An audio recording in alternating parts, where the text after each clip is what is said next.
This is Empress Priestess. Let me turn this down. Listen to Chance the Rapper. Anywho, I thought I'd do a video real quick because I haven't done one for December at all. December is amazing. It's absolutely stunning. Jump timelines. Begin to act accordingly with the new timeline. Am enjoying life to the fullest. Being sought out, being scoped out. It's a very auspicious time, and I've just been enjoying it to the high heavens, and I'm grateful, so grateful beyond human comprehension, beyond human expression. And I hope that everybody is in the same space with their manifestations. This world can try and keep us from being the happiest that we could possibly be, but the goal is to move beyond everything that wants to be an inhibitor and interference, so that you can receive the highest vibrational frequency timeline. And I've also learned that you don't necessarily have to move solely on the conception of frequency. It can be just the declaration and decree through speech, as Yahweh spoke into existence our world. We have that same capability, because just as God is invisible, and just as demons and other entities are invisible, they have to incarnate within us. So that means that we are a host. So we're also a host for God. And being a host for God, or for Yahweh specifically, is who I am addressing. Yahweh and Yahshua. You can't serve the Creator if you don't know the Creator's name. And I get it. Everybody's not authorized to speak it, address it. But those of us that are, say it loud and proud. It's Yahweh and Son Yahshua. And now that we know who we're talking to, who we're serving, now we know what we need to do to serve properly, how to go about it. And so there is peace in that, because now you can fulfill your destiny. We can fulfill our destiny. We can fulfill the calling upon us. And it brings so much clarity. So much clarity about this world and its topsy-turviness.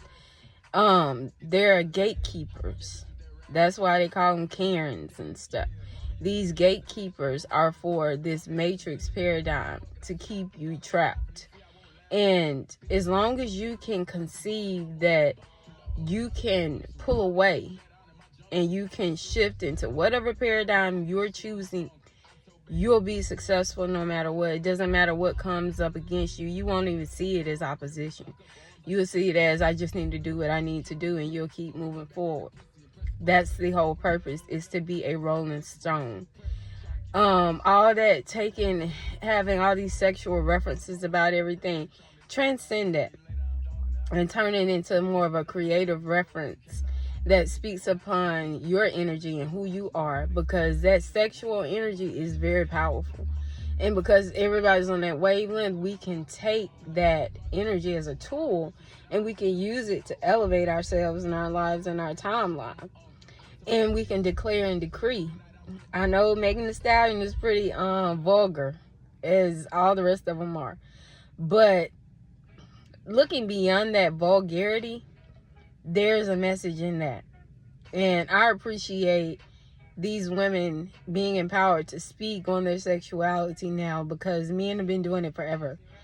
They've been utilizing this energy forever, monopolizing it, and just being a powerhouse in their lives. And now it's time for women to take that same evolution and evolve themselves into a higher conception of thought, to receive who they are wholly, authentically, without any interference of anybody else's ideas. As you are the sole creator of your reality, you don't take suggestions. You don't. Any suggestions you need are divided by, or supplied by your spiritual team. And Yahweh is sending that through the channels so that you can conceive of it for your reality, not anybody else's, just yours. So we can't take other people's advice and their energy and try to use it in our algorithm when it doesn't fit. It just doesn't. If it did, we wouldn't need their suggestions. We'd already know. It'd just be a conceptive thought that come to you just like the divine, like an idea would.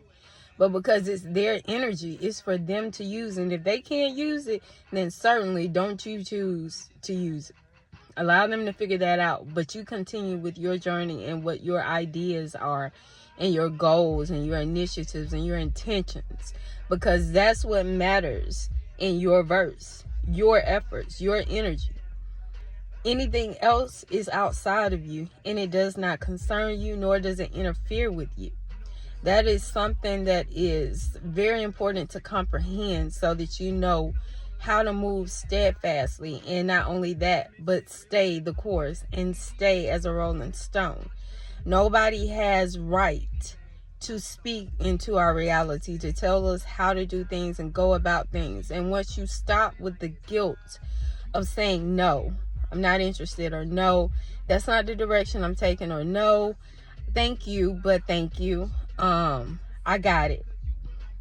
That way you stay on your path, because you will get off of your path taking the advice of others when it wasn't innately supplied to you internally, where it was your own conceptive thought. It's cool to listen to people, but that's where it stops. People will get very abrasive when it comes to having a say-so in your human experience. And to avoid all of the abrasion, just tell them no, that's okay. And it's nothing but respect that can come from that type of honesty and transparency and authenticity. Because it's not malefic. The rejection is not malefic. It's specifically you standing your ground and letting that person know who you are and what you're doing, and that you are confident in yourself and you trust yourself and your instincts and your insight.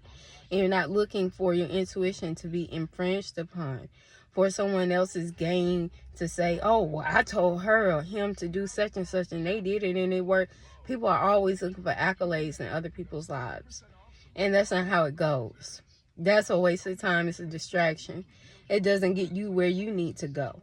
So stay focused on self and let everybody focus on themselves. That way, those that are jealous and envious, they don't have to worry about it, because they got so much going on in their life to distract them from you that you can be you and you can be happy to be you. They have to figure those things out. So we let them now. We don't take on that burden and try to sort.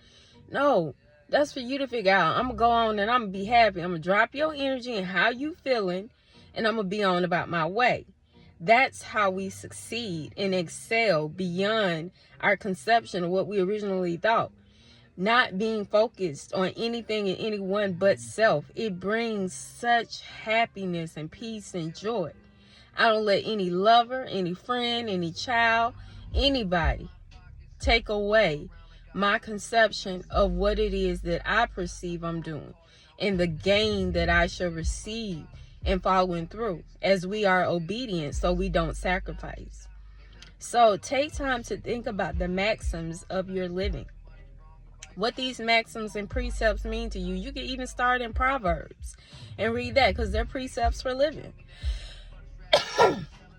I'm not so keen with the Bible as far as using it for everything, but I do have a certain perception about it, that I'm able to use it as a tool to my highest purpose and greatest good.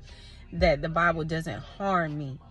Because some of the stories can be a little, And then when you compare it to how the world is today and how it's playing out, it's like, okay, I see where it was going.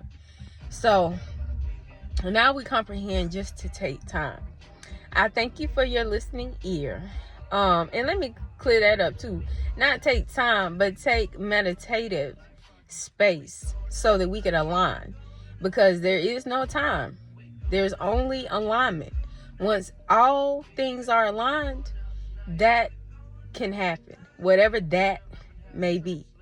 So thank you for your listening ear. I really hope that these simple messages are really reaching you at heart, so that you can really shift the trajectory of this human experience, this lifetime now. That's my goal, to impart insight, not tell you what to do, but impart insight so that you are confident in how you're moving and it makes sense to you, and you can stand firm and be that rolling stone and not feel like you have to pull back, but be confident to go through whatever. Because when people try to belittle you or dim your light because they feel you shining too bright, that's when all of this knowledge and conception of self and authenticity, that's when all that matters. Because you'll be able to stay in your own energy, not get offended. You will respond without reacting. And that's imperative. That shows major growth. You go so many far places when you're able to respond to people and there's no reaction.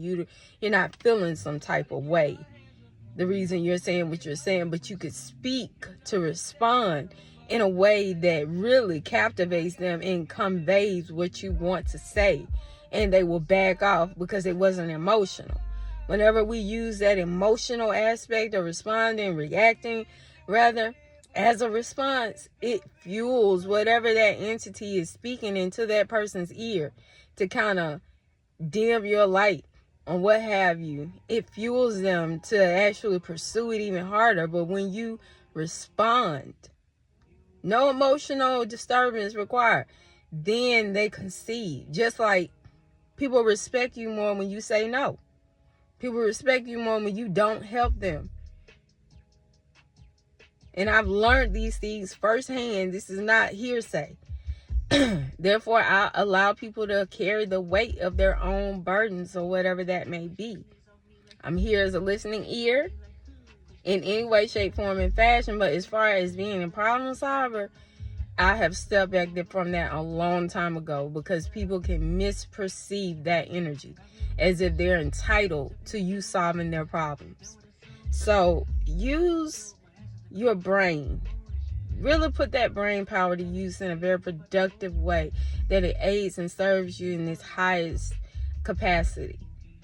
That's how we move beyond these things that they're beneath us. We're not concerned with what everybody else is concerned with. All these questions about a woman's work and her salary and all those things, as I continue to say, those things were never talked about in the Bible. You know, people are looking to merge the world concepts with the Bible, biblical concepts, and it don't work out. They are opposing to each other. And they can't make bank off of the way the Bible tells us to run our lives. They can't make the maximum profit. They have to manipulate so that they can. And that's misperception of information. Miscomprehension, putting out the wrong information. Now they got prednisone lawsuits and stuff, and Depo-Provera lawsuits and stuff because people didn't get the disclosed information.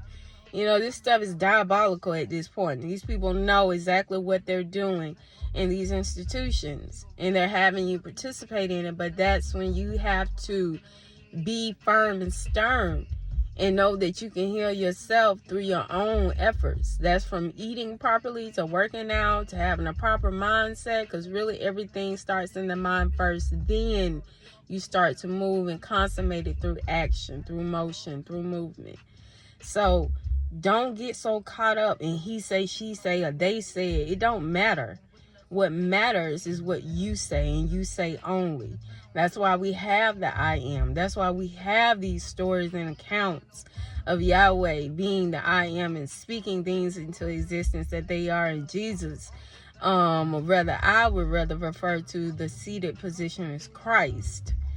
On the right hand has advised you speak those things that are not as though they are, that they may be. So there's a science to all of this. Be obedient so you don't have to sacrifice. Okay. Thank you for your time, your ear, your energy, your listening. I really hope that, these things are showing up for you. And don't be afraid to comment or send a question or something so that you can gain more. I'm living it. I'm living the motions through my mind, my mental space. So I'm very grateful to be a listening ear or assist you in any type of way to move beyond anything you feel is a challenge, because it's not a challenge. It's an opportunity. It's just that you don't see it that way. And if you need another point of view, I'd be happy to share. But thank you once again. Y'all take care.